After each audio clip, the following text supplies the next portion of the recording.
कोई टाइम है घूमने का? चलो घर के अंदर, कल तुम्हें डॉक्टर के पास ले जाऊंगा। गीता घर के अंदर चली गई। अगले दिन डॉक्टर ने गीता को इंजेक्शन दे दिया।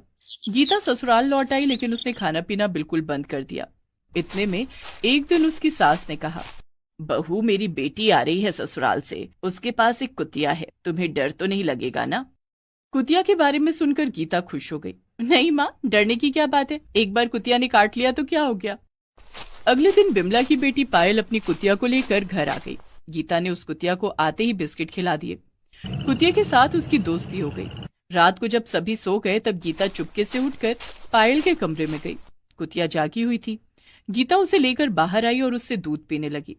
तभी पायल की नींद खुल गई और उसने ये देख लिया। ये क्या कर रही हो भाभी? तभी वहां बिमला और मुकेश भी आ गए। उन दोनों ने भी ये देखा और तभी गीता को बहुत ज्यादा गुस्सा आया। वो पायल को काटने के लिए आगे बढ़ने लगी। तूने क्यों बुलाया सभी को? हाँ, तुम लोग मुझे शांति से कुतिया का दूध भी नहीं पीने दोगे क्या? बेटा, बहू पागल हो गई है, कुतिया ने काटा है इसे, इसीलिए ये खुद कुतिया बन गई है, कुतिया का दूध पी रही है। मुझे तो कुछ समझ में नहीं आ रहा है माँ। कुछ समझने की जरूरत नहीं है, मैंने कितने दिनों से कुतिया का दूध नहीं पिया, मुझे दूध चाहिए। गीता अपने दोनों पैरों पर खड़ी भी नहीं हो पाई। वो कुतिया की तरह हाव भाव करने लगी। मुकेश ने उसे रस्सी से बांध दिया और अगले दिन पागलों के अस्पताल में दाखिल कर दिया। लेकिन वहां गीता ने डॉक्टरों को ही गर्दन पर काट दिया और वहां से भाग गई। वो रास्ते पर कुत्तों के साथ रहने लगी। इतने दिनों से कुतिया का दूध पीने के कारण गीता अंदर से कुतिया बन गई। बहुत कोशिश करने के बावजूद भी उसे कोई ठीक नहीं कर पाया और गीता ने शहर के रास्तों में ही बाकी की जिंदगी बिता दी। ससुराल में रत्ना का आज दूसरा दिन है। सुबह सुबह उसकी सास केतकी उससे कहती है, बहू गरम गरम रोटी बना कर लाओ, हम रोज सुबह रोटी ही खाते हैं। जी माँ जी। ये कहकर रत्ना ने अपनी बहती हुई नाक को हाथ से पोंछ लिया और वो रसोई में चली गई। बिना हाथ धोए वो रोटी बनाने लगी। उसने अपनी सास, पति और ससुर के लिए रोटी बना ली। चलो हो गया, अब टेबल पर रख देती हूँ। रत्ना रोटी लेकर टेबल के पास जा ही रही थी कि तभी उसकी नाक बहकर ऊपर की रोटी पर गिर गई। रत्ना ने बिना देखे रोटियों को टेबल पर रख दिया। उसका पति सोमेश आया और उसने ऊपर की रोटी को उठा लिया। अरे वाह, गर्मा गर्म रोटी, ऊपर से देसी घी लगाई हो, कमाल ही कर दिया तुमने तो। देसी घी? लेकिन रत्ना ने अब देखा कि रोटी पर क्या गिरा हुआ है। वो मना करने जा ही रही थी, लेकिन तब तक सोमेश रोटी मुंह में घुसा चुका था। अरे ये क्या है? ये तो सोमेश ने वहीं पर उल्टी कर दिया। रत्ना की सास केतकी और ससुर मनोहर दौड़ कर आए। क्या हुआ बेटा, क्या हुआ? क्या खा लिया तूने? रत्ना मन ही मन भगवान को बुलाने लगी। हे भगवान, अब क्या होगा? क्या उन्हें समझ में आ गया? क्या वो बता देंगे? मुझे बचा लो भगवान, मुझे बचा लो। लेकिन सोमेश को कुछ समझ में नहीं आया। उसने कहा, पता नहीं माँ, कुछ तो ऐसा था जिससे मुझे उल्टी आ गई। ठीक है बेटा, पानी पीकर थोड़ी देर के लिए सो जा। सोमेश चला गया। रत्ना की जान में जान आई। हश, चलो अच्छा है, उन्हें समझ में नहीं आया। रत्ना की नाक से फिर पानी बाहर आया। उसने नाक से पानी को नाक के अंदर खींच लिया ताकि किसी को समझ में न आए। रत्ना की ये बीमारी काफी पुरानी है। उसे बहुत जल्द ठंड लग जाती है और उसकी नाक बहने लगती है, लेकिन उसने कभी डॉक्टर को नहीं दिखाया। वो गांव से है। बचपन में जब उसकी नाक बहती थी, उसकी माँ उसे कहती थी, बेटी नाक बह रही है, ये ले मेरे आंचल से पोंछ ले। रत्ना वही करती थी। एक दिन रत्ना ने अपने माता पिता से कहा था, पिताजी हमेशा मेरी नाक बहती रहती है, मुझे डॉक्टर के पास ले चलिए ना। ये सुनकर उसके पिता ने कहा था, बेटी हम गरीब मजदूर हैं, यहाँ खाने के पैसे नहीं हैं, तुझे इतनी सी बात के लिए डॉक्टर के पास कैसे ले जाएं? हाँ बेटी, सिर्फ सर्दी जुकाम ही तो है, अपने आप ठीक हो जाएगा। लेकिन रत्ना का जुकाम कभी ठीक नहीं हुआ, बल्कि बढ़ता ही चला गया। उसकी नाक से हमेशा पानी गिरने लगा और वो कभी अपने कपड़े से तो कभी हाथ से पोंछने लगी। स्कूल में सभी उसका मजाक उड़ाने लगे, तो उसने स्कूल ही छोड़ दिया। मुझे नहीं जाना स्कूल, मैं घर पर ही रहूंगी।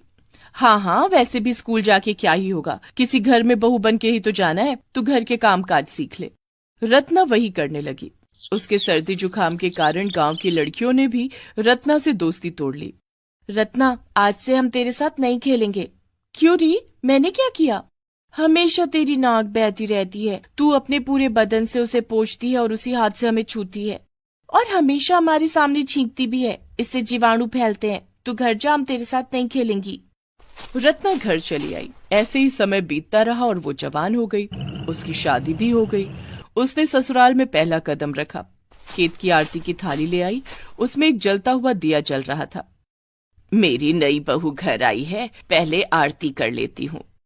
केत की आरती करने लगी, लेकिन तभी रत्ना ने इतनी जोर से छींका कि दिया बुझ गया। अरे ये क्या हुआ, ये तो अपशगुन है। क्षमा कर दीजिए माँ। क्या माँ, ये अपशकुन बोल के कुछ नहीं होता। चलो रत्ना को अंदर जाने दो। रत्ना अंदर गई और अगले दिन रोटी बनाते हुए उस पर नाक का पानी गिरा दिया। सुमेश अपने कमरे में जाकर सो गया। केतकी ने रत्ना से कहा, बहू तुम घर साफ कर लो, उसके बाद दोपहर का खाना बना देना। जी माँ जी। रत्ना घर के काम करने लगी, लेकिन उसकी नाक से जगह जगह पानी गिरने लगा। तभी उसके ससुर मनोहर वहां से जा रहे थे। उनका पैर नाक की पानी पर पड़ा और वो फिसल गए। मनोहर बहुत जोर से गिर पड़ा। उनकी कमर में चोट लग गई। अरे बाप रे, मर गया।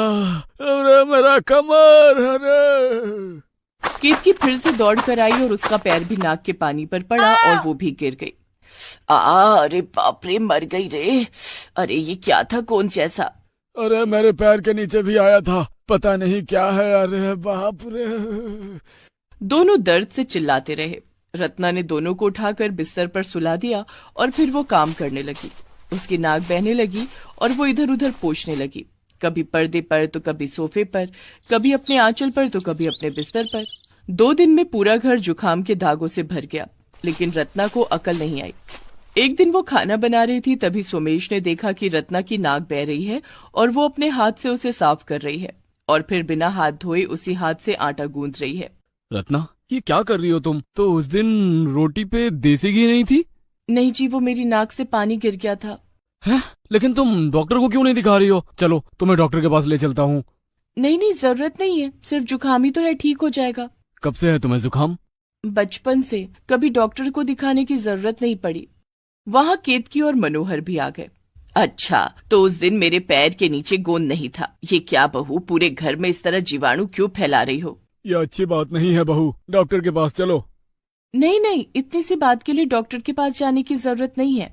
रत्ना डॉक्टर के पास जाने के लिए राजी नहीं हुई। तीनों ने रत्ना को मनाने की हर एक कोशिश की, लेकिन वो तीनों ही नाकाम रहे।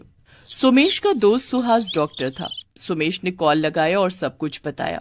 सुहास ने कहा, मैं यहाँ से कुछ नहीं कर सकता सोमेश, भाभी को मेरे पास ले आना होगा। ये क्रोनिक रोग है, कुछ टेस्ट करने पड़ेंगे। अरे लेकिन वो तो डॉक्टर के पास जाने के लिए तैयार ही नहीं है। क्या करूँ, कुछ समझ में नहीं आ रहा है। रत्ना ने किसी की बात नहीं सुनी। ऊपर से वो आइसक्रीम खाने लगी, हर रात को नहाने लगी, फ्रिज से ठंडा पानी निकालकर पीने लगी। केतकी ने बार बार मना किया, बहू वैसे ही हमेशा तुम्हारी नाक बहती रहती है, ये सब ठंडी चीजें मत खाया पिया करो, उससे ये रोग और बढ़ जाएगा। कुछ नहीं होगा माँ जी, आप फालतू में चिंता मत कीजिए। रत्ना को कोई बात मनाने से आसान तो हिमालय पर चढ़ना था। केतकी गुस्सा हो गई। वो अपने पति और बेटे से कहने लगी, ये कैसी बहू लाई हूँ घर में, गवार है, हमेशा नाक बहाती रहती है, ऊपर से एक भी बात नहीं सुनती। चारों तरफ गंदगी करके रखी है उसने, उसकी वजह से अब हम सब बीमार ना पड़ जाएं। और वही हुआ। रत्ना की वजह से बाकी तीनों को भी जुकाम लग गया। तीनों की नाक बहने लगी और तीनों ही छींकने लगे। बहू, तुम्हारी वजह से हम भी भुगत रहे हैं। चलो सभी मिलकर डॉक्टर के पास चलते हैं। नहीं बाबूजी, कोई जरूरत नहीं है, छोटी छोटी बातों के लिए पैसे खर्च नहीं करते। रत्ना किसी की बात नहीं सुनती थी, लेकिन उसे बच्चा बहुत पसंद था। वो हमेशा अपने पति से कहती थी, सुनिए जी, मुझे एक बच्चा चाहिए, मैं माँ बनना चाहती हूँ। और ये सुनकर सोमेश को एक आइडिया आया। कुछ ही दिनों के अंदर रत्ना गर्भवती हो गई। रत्ना, अब तुम माँ बनने वाली हो, अब तो डॉक्टर के पास चलो, नहीं तो बच्चा तंदुरुस्त कैसे पैदा होगा? हाँ चलिए, बच्चे के लिए मैं कुछ भी कर सकती हूँ। सोमेश ने सुहास को कॉल करके सब कुछ बता दिया। सुहास ने पहले से एक बच्चे की छींकने की आवाज रिकॉर्ड करके कंप्यूटर में रख दिया। सोमेश रत्ना को लेकर सुहास के पास गया। सुहास रत्ना के पेट पर स्टेथोस्कोप रखकर टेस्ट करने के बहाने उसने कंप्यूटर पर बच्चे के छींकने की आवाज को चला दिया। ये क्या हो रहा है? बच्चे की हालत बुरी है भाभी, बच्चे को जुकाम है। अगर अभी से ऐसी हालत है तो बाद में बुरे से बदतर हो जाएगा और शायद बच्चा पेट में ही मर जाएगा। नहीं, ये नहीं हो सकता। मेरे बच्चे को जिंदा रखना है। तो फिर आपको अपना जुकाम ठीक करना पड़ेगा। करेंगी ना? हाँ, अपने बच्चे को बचाने के लिए मैं कुछ भी करूंगी। सुहास ने दवाई दी और रत्ना दवाई खाने लगी। सोमेश बहुत खुश हुआ। उसका प्लान काम कर गया। कुछ ही दिनों के अंदर रत्ना का जुकाम ठीक हो गया। उसकी नाक बहनी भी रुक गई और घर के सभी लोग ठीक